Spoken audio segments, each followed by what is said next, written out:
everyone, welcome. You're watching NewsX and I'm Shivani Singh. Let's talk about the biggest top story of the day, which is US President Donald Trump in Beijing.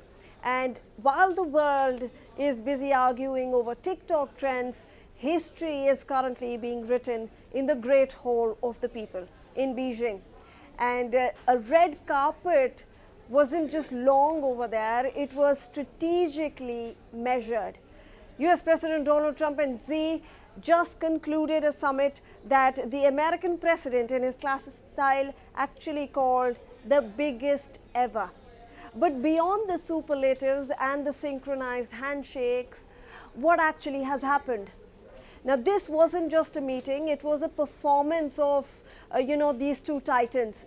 They're trying to decide if they should shake hands or they should clench their fists, because Trump arrived with a literal who's who of the Silicon Valley. So we had Elon Musk, we have Jensen Huang, we also had Tim Cook, a billion-dollar entourage to remind Beijing that while China has the factories, America still has the brains. Now let's talk about the numbers, because the US trade deficit with China is still the elephant in the room. But the real battle is in the silicon trenches. Trump actually wants reciprocity. In plain English, that's if China wants to even sell EVs in the US, America wants to sell AI chips in China without the great firewall of restrictions. Now, but Beijing has its own list. They call them the 4 red lines. Taiwan, it's non-negotiable for China. Their political system, the US cannot ask them to change that. There's also human rights, and this is something where China has told the US to mind their own business. There's also the right to develop.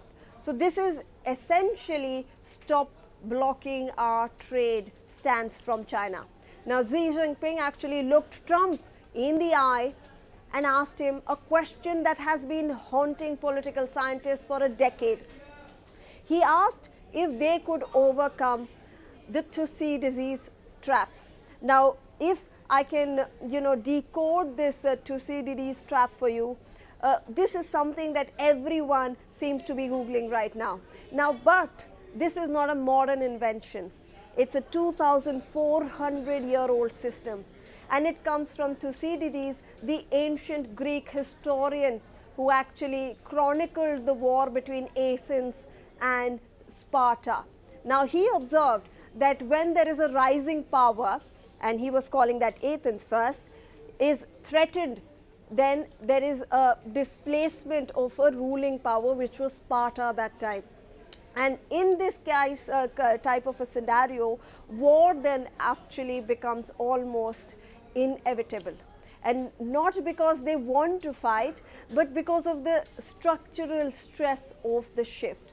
Now, there is a Harvard scholar, Graham Allison, who popularized this for the 21st century. He looked at 16 cases over the last 50 years where a rising power challenged a ruling one. And what was the result? Well, 12 of these 16 cases ended in a catastrophic war. Think of World War I, a rising Germany challenging a ruling Britain. In 2026, the rules the rules are also set and the roles are also cast. China is Athens, is Athens, the challenger, and the US is Sparta, the incumbent. Yes. Now, the trap is the fear that the miscalculation and the security dilemma where one side's defense actually looks like the other side's offense. So let's get a reality check. Is this a performance, or are we actually talking about peace in the world? Has the US been able to escape this kind of a trap today? Now, Xi talked about a new paradigm. Trump talked about fantastic relationships, but here is the vantage point. Words are cheap, semiconductors are expensive. While the leaders smiled for the cameras, the US 7th Fleet is still in the South China Sea. And Beijing is still pouring billions into domestic chip manufacturing to bypass US sanctions. In fact, the trap that we all have been discussing isn't just a prophecy, it's a warning. And history tells us that peace between a superpower and its challenger isn't built on handshakes at the Great Hall. It's built on managing the inevitable shifting of power. Today was a historic landmark, yes, but whether it was a bridge or just a polished waiting room for a future conflict, that depends on what happens when the cameras stop clicking. Think about it. Thank you so much and keep watching this space for more news. For more such videos, subscribe to the NewsX YouTube channel, hit the bell icon.